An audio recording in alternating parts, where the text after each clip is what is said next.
Hello, this is Dr. Grande.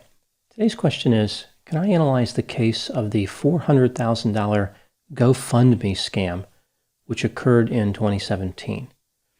Just a reminder, I'm not diagnosing anybody in this video, only speculating about what could be happening in a situation like this.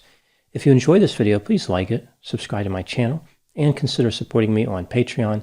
I will put the link to Patreon in the description for this video. So first I'll go through the background of this case, then I'll offer my analysis. This case primarily involves three people: John Bobbitt Jr., Mark D'Amico, and Caitlin McClure.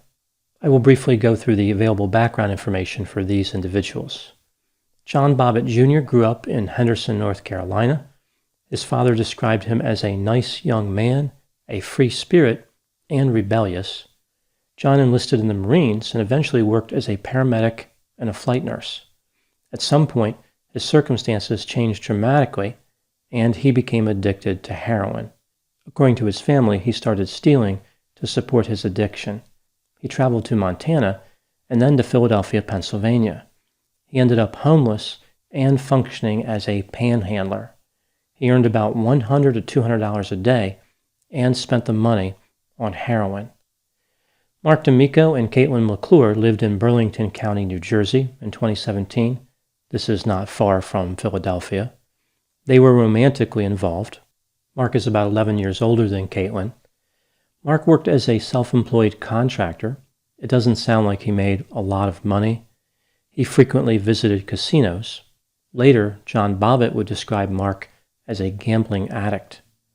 Caitlin was a secretary. She earned about $40,000 a year. At some point, perhaps when traveling to a casino in Philadelphia, Mark D'Amico met John Bobbitt. It appears as though one or both of them came up with an idea to commit a fraud.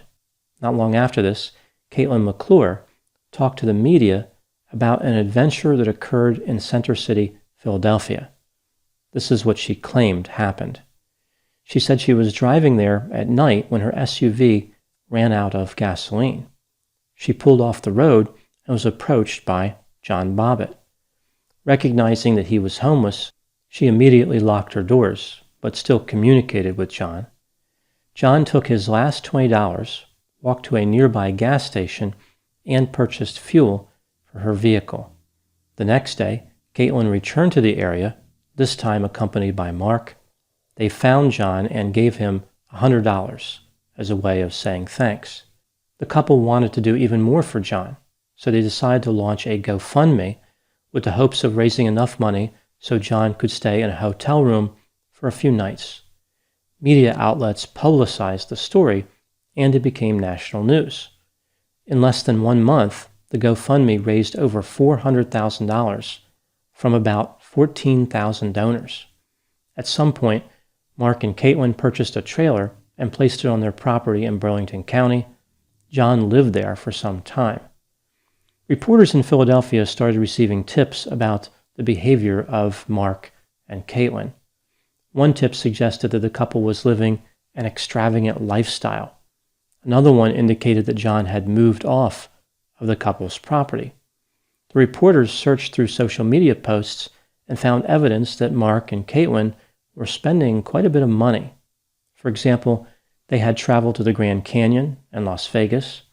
One image featured Caitlin carrying a Louis Vuitton handbag. The couple had purchased multiple steak dinners, and there was other spending that didn't seem to match their income level. The reporters eventually found John Bobbitt. He told them that the couple was taking his money. After this was reported, several attorneys came forward and offered their services to John for free. John Bobbitt sued the couple for the GoFundMe money. Mark and Caitlin defended themselves. In August of 2018, they went on the Megyn Kelly show and said that John had been using drugs. Every time they gave him money, he would use it to buy drugs, so they had to be careful how they distributed the money to him. They claimed they did not spend $1 on themselves. A criminal investigation was initiated. Sometime around September of 2018, investigators raided the couple's home and looked through their finances. All the money from the GoFundMe was gone. Investigators tried to figure out what happened to the money. They discovered the couple had purchased a number of items like a new BMW, clothing, and handbags. They also spent money on travel and gambling. The police started to wonder if this whole GoFundMe was a fraud. Like from the very beginning, the couple and John Bobbitt intentionally deceived the public. Was this whole incident with the $20 and the gasoline actually real? Caitlin McClure was able to answer this question with text messages she had sent not long after the alleged kind act by John Bobbitt. About an hour after the GoFundMe went live, she sent a text to a friend where she indicated, quote, "The gas part is completely made up, but the guy isn't," unquote. Later, other text messages were transmitted between Caitlin and her friend, which contained more inculpatory statements. The friend was pointing out that Caitlin's plan was going to backfire because John Bobbitt could talk to people. Eventually, Mark, Caitlin, and John were arrested. John Bobbitt pleaded guilty in March of 2019 to the state charge of conspiracy to commit theft by deception and was given a 5-year suspended sentence. He also pleaded guilty in federal court to conspiracy to commit money laundering. In April of 2019, Caitlin McClure pleaded guilty to the state charge of theft by deception and agreed to a 4-year prison term. She also pleaded guilty to the federal charge of conspiracy to commit wire fraud. In December of 2019, Mark D'Amico pleaded guilty in state court to 1 count of misapplication of entrusted property. He agreed to a 5-year prison term. In November of 2021, he pleaded guilty to 1 federal charge of wire fraud conspiracy. At the time making this video, none of the conspirators have been sentenced for the federal charges. Now moving to my analysis. One of the questions that comes up in this case is who came up with the idea to commit the fraud? I think the evidence indicates that John and Mark came up with the idea and that Caitlin played along with their plan. She was described as naive. In 2012, when John lived in North Carolina, he once posted on social media about helping a woman who ran out of gas in the middle of an intersection. I wonder if this story, whether it happened or not, inspired the fraudulent Philadelphia story. In addition, Caitlin secretly recorded Mark during a heated conversation. She accused him of starting the fraud and stated that she had no part of it. He didn't appear to object to her statements. He responded to her by saying, "You don't go to jail for lying on TV." I'd be surprised if the recording was admissible in court, but it does make it seem like the fraud was his idea. Also, the language being used by both Mark and Caitlin contained a quantity of expletives consistent with an unhealthy relationship. It's not surprising they are no longer a couple. This case of fraud is peculiar. Let's take a look at a few of the elements that really stand out in this case. Item number 1 is how this was an obvious fraud.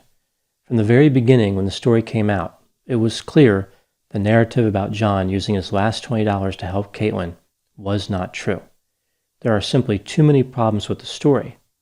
Why did she run out of fuel? Her vehicle was probably equipped with an indicator that would have illuminated when her fuel capacity was insufficient. Why didn't she use her cell phone to simply call for help? Where did the gas can come from? Why would John have helped Caitlin? He was addicted to heroin and a panhandler. No self-respecting panhandler would spend money on somebody. That's not how that works. I don't think these conspirators really appreciated how unrealistic this was. Someone who is addicted to heroin is going to feed that addiction. They are not going to do anything to decrease the amount of heroin they are able to obtain. Their story really diminished the severity of heroin addiction. Item number 2 was how fearless the conspirators were. Caitlin texted a friend right after the fundraiser went live and indicated the story was false. Mark and Caitlin spent excessive quantities of money and posted their behavior on social media, and John Bobbitt filed a lawsuit against the couple, knowing that would attract attention and scrutiny. It's really amazing they got away with their crime, as long as they did. Item number 3 is the mechanism through which they were exposed as frauds. This case really involved 2 separate crimes: defrauding the public and the couple withholding money from John. As far as the first crime, the fraud, The fundamental method of escaping responsibility was not revealing that the story about John using his last $20 to help Kate was false. If no one could prove that story was false, then the conspirators were in good shape. Yet Caitlin gave away that secret right away. It's almost like she had no insight that she was committing a serious fraud. Like it was no big deal. Similarly, Mark talked about how a person can't be arrested for lying on TV. It wasn't the lying that got him in trouble. It was asking for money based on a lie. The second crime was Mark and Kate spending money that belonged to John. They thought that they could cheat him, perhaps because of his substance use and the fact that he was homeless. Or maybe they were just so sensation-seeking and impulsive that they didn't care. They wanted to have fun, and they were going to do it. Here again, we see that they don't understand addiction. When someone is addicted to heroin, the drug is often running the show. It makes sense that John would have demanded his money whether he was entitled to it or not, because he needed that to fuel his addiction.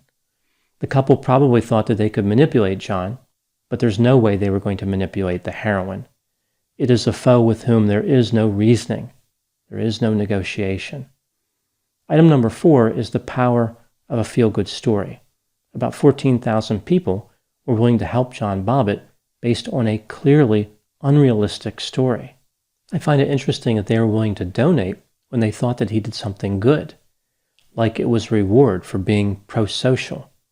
I guess the question becomes, why not help people like John without expecting them to do something first to earn the assistance, to prove they can be rehabilitated? This is a case featuring the influence of strong emotions, as the utility of skepticism remained unappreciated. Now moving to my final thoughts. I don't think that these conspirators ever intended to defraud the public out of over $400,000. The initial goal of the fundraiser was only $10,000. I think their scam grew out of control because of the generosity, and they decided to do nothing to limit their liability. Like when the donations reached $10,000, they could have shut the campaign down, but they were fully invested in their scam and kept riding the train of fraud to the last stop, or should I say, driving the SUV of fraud until it ran out of gas. Those are my thoughts on the $400,000 GoFundMe scam. Please put any opinions and thoughts in the comment section. They always generate an interesting dialogue. As always, I hope you found my analysis of this topic to be informative. Thanks for watching.